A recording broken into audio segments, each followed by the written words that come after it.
You think from that then, are we going to have a huge version of the idea of New Year's Day?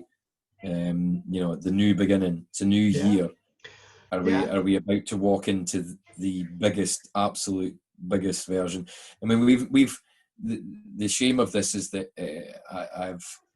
I've yet to be able to read real accounts where the war ended and the beginning of, the day after the war ended, the week after the war ended, the month after the war ended. Now, I know we're in different times, but there was obviously going to be a euphoric feeling at the end of that happening. I don't see that we'll have the same thing as that, because there's not going to be a day where it ends. Obviously, it's going to continue to a certain lesser scale, hopefully quicker, to the point where it's much more manageable. And yes, we can get back to a version of normality that we remember more than anything else. But is it going to be I've heard a lot of people saying, I have enjoyed this time because I've spent more time with my spouse, because I've exercised more than I've ever done, and that's something that I'm going to take forward. I've eaten healthier than I've ever done, which I'm going to take forward. I have looked after myself, whether it's less of the bad things, more of the good things, and lots of different ways. We discussed last week, and rightfully so, the age of technology. We have grandmas and grandpas that are using technology far more advanced than they thought they were ever going to be able to, albeit forced, but they will always know how to do a Zoom call. They will always, I can't see them forgetting that element of doing it, so to speak, that quickly. Is there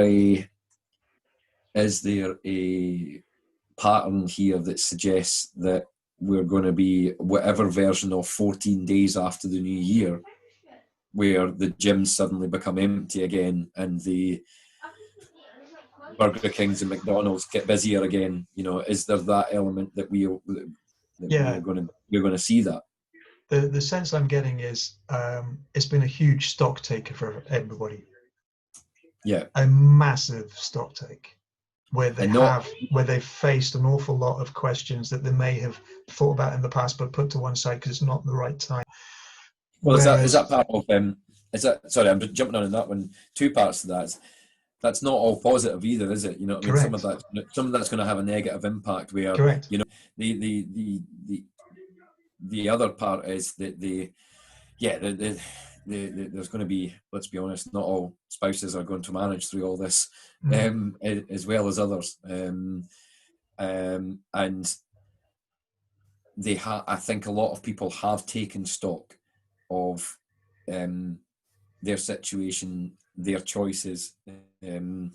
It's whether those decisions will sustain afterwards. Yeah. Sorry, on you go. So,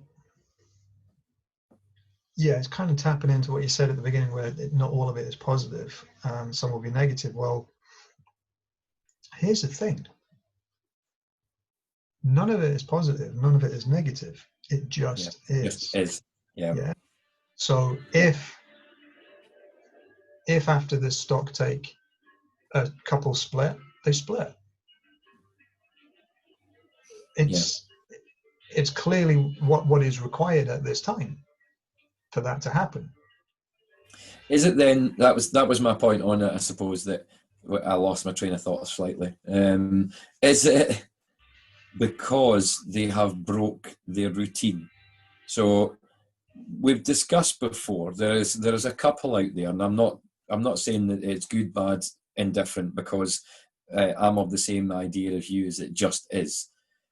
But there's a couple there that could almost write down on a small pad of paper, on a single page, their week, on their get up, go to work, come home, watch an episode of that, watch an EastEnders, watch, and that's their Monday to Friday, and then their Saturday they'll do this, and on a Sunday they'll do that, and then we're back to Monday again. There are quite a few that I know that are like that. Is it then that this has broken their routine, and because it's broken their routine, they've then reevaluated so rather than being stuck in the same cycle, that they are then asking their own questions. Do I want to sit and have a takeaway every Friday and Saturday night? Do I want, and once they've asked those questions, well, it's what we talk about. They're starting to answer their own questions and realise that I am doing this to myself because I am. It's happening because it is. And how do I change that? By changing it, by deciding, by choosing. Yes. So to answer that, when you consider that every day we wake up, we create the world we live in. So having this pause, people quite rightly so that their previous world was buckled. Yeah. Suddenly the wheels have come off. All right, I can't move for 6-7 weeks. What do I do? And then they're realizing, oh, I do have control. Because even though they're in lockdown, they create their world every day. Now, a lot of people say, well, hang on a second, Chris. I didn't decide the COVID-19. I didn't have anything to do with lockdown.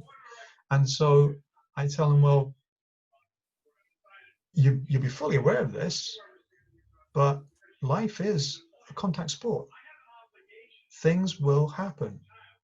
People will do things that you have no control over. And when that happens, you still create the world you live in by either reacting to it or doing something different, something positive, something negative, something move away, whatever it might be. So before, people were just going along with their world, thinking, oh, this is good, okay, not realizing that's them creating their world. It's almost like everyone walking around with the VR goggles on, And then suddenly they've been put in lockdown. Yes, they didn't decide to do that, but they then just without realizing it, create the new reality. And so this taps into something that we've heard a lot about, and this is this idea of the new normal. And so they think they think, oh, this is a new normal. And I say, no, the new normal is whatever you wake up with every single day, no matter where you are. That is the new normal.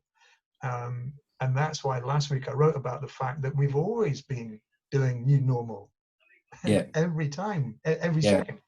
So for these guys who suddenly stop, take and think, okay, maybe this isn't for me, it's because they have been able to slow down. It's because they've realized they are creating the world. It's because they've realized that because they're creating the world, they can change it.